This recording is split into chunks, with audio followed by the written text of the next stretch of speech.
Hello students.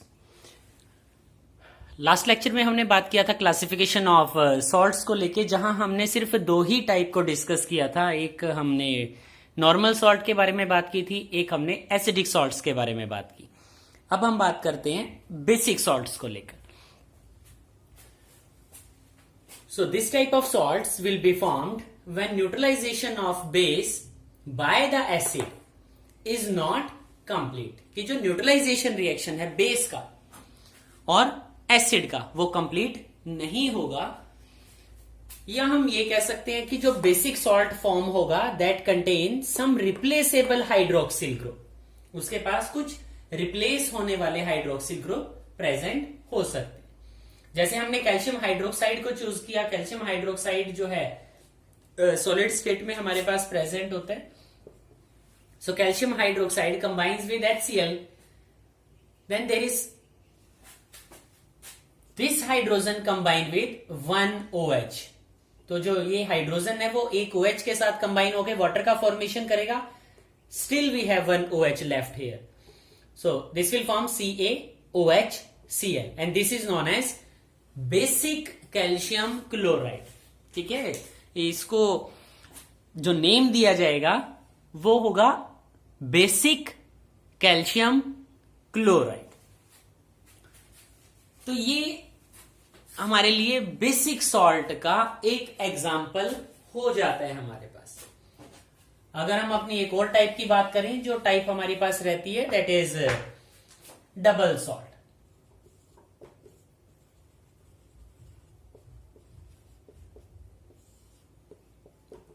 तो double salt के बारे में अगर हम बात करें, so these are prepared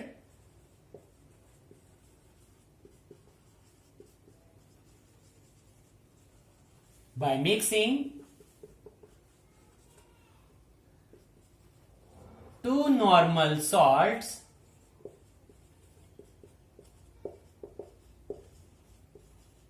in equimolar proportion. ठीक है, हमने क्या करना है, दो नॉर्मल सॉल्ट को चूज करना है और उन्हें मिक्स करना है इक्विमोलर प्रोपोर्शंस के अंदर। जैसे एग्जांपल्स की अगर मैं बात करूं, बहुत सारे एग्जांपल हमारे पास हैं। एक एग्जांपल हमारे पास है मोहर सॉल्ट। तो मोहर सॉल्ट के लिए अगर मैं बात करूं तो यहां जो फॉर्मूला हम लिखते हैं दैट इज FeSO4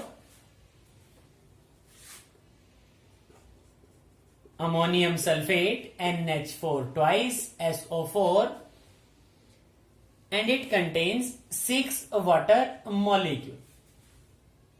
तो यहां पर फेरस सल्फेट एक नॉर्मल सॉल्ट है, अमोनियम सल्फेट एक नॉर्मल सॉल्ट है, और जो डबल सॉल्ट है वहां कुछ वाटर मॉलिक्यूल्स प्रेजेंट होते हैं। 6 water molecules are present and these are known as water of crystallization. ठीक है, एक और एग्जांपल है जिसकी मैं बात करता हूं, that is known as potash alum. Potash alum काफी अच्छा सिंपल एग्जांपल है। फिटकरी बोला जाता है उसको, फिटकरी। ठीक है, बड़ा जनरल यूज है, घरों के अंदर हम उसका यूज करते हैं।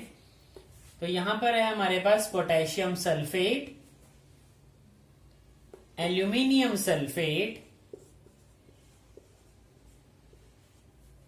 ठीक है, फॉर्मूलेस को ध्यान रखना है अच्छी तरह से। Al2 within bracket we have SO4 thrice and it contains 24 water molecule.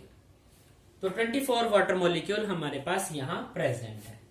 तो पोटेशियम, पोटेश यूज कर लिया, एल्यूमिनियम प्रेजेंट है तो एलम वर्ड यहां पर यूज किया गया। तो ये डबल सॉल्ट हमारे पास है। अगर मैं रिएक्शन की बात करूं कि किस तरह से रिएक्शंस यहां पर होती हैं, so we have aqueous solution of both the normal salt. जो दोनों नॉर्मल सॉल्ट हम यहां यूज कर रहे हैं, हमें उसका एक्वस सॉल्यूशन यूज करना है दो अलग अलग बीकर्स के अंदर। तो जैसे यहां पर हमारे पास दो नॉर्मल सॉल्ट पोटेशियम सल्फेट और एल्यूमिनियम सल्फेट है, तो हमने दोनों का एक्वस सॉल्यूशन लिया। अब क्योंकि दोनों का एक्वस सॉल्यूशन लिया है तो कुछ ना कुछ वाटर मॉलिक्यूल्स हमारे पास यहां प्रेजेंट होंगे, तो यहां हमने उसको लिख लिया 24 वाटर मॉलिक्यूल्स आर प्रेजेंट। तो हमें इस मिक्सचर को हीट करना है, हीट करने के बाद हमें इसे फिल्टर करना है, और जो फिल्ट्रेट हमारे पास आए उसको स्ट्रांगली हीट हमने करना है, ठीक है। लेकिन जो हीटिंग हमने करना है वो सिर्फ क्रिस्टलाइजेशन पॉइंट तक ही करना है। क्रिस्टलाइजेशन पॉइंट वो पॉइंट होता है जहां पर हमें ये ऑब्जर्व हो जाए कि क्रिस्टल्स बनना स्टार्ट हो चुके हैं, and that can be checked with the help of glass rod. जो क्रिस्टलाइजेशन पॉइंट है वो ग्लास रोड की हेल्प से चेक किया जाता है। तो ये एक्टिविटीज जो हैं +2 क्लास में हमारे पास आती हैं। इन एक्टिविटीज को 10th क्लास में लैब के अंदर इन एक्टिविटीज को किया जाता है। So there is formation of potash alum. इस तरह से हमारे पास पोटाश एलम एक ओवरनाइट रखने के बाद फॉर्म हो जाता है, जिसका हम यूज करते हैं, and the potash alum is known as fitkari. After the classification of salts, अगर हम बात करें पीएच वैल्यूज की, तो यहां एक क्लासिफिकेशन हम बना लेते हैं। Classification based on pH values. तो पीएच वैल्यूज के बेसिस पर अगर हम यहां क्लासिफाई करें तो जो मेन 3 डिफरेंट टाइप्स हमने अभी स्टडी की, उन तीनों टाइप्स में एक है हमारे पास न्यूट्रल या सॉल्यूशंस जो है न्यूट्रल सॉल्ट सॉल्यूशन, या नॉर्मल सॉल्ट जिनको हमने बोला नॉर्मल सॉल्ट सॉल्यूशन।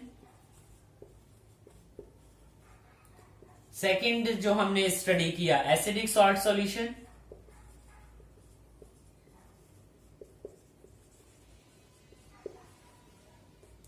या थर्ड वन जो हमने स्टडी किया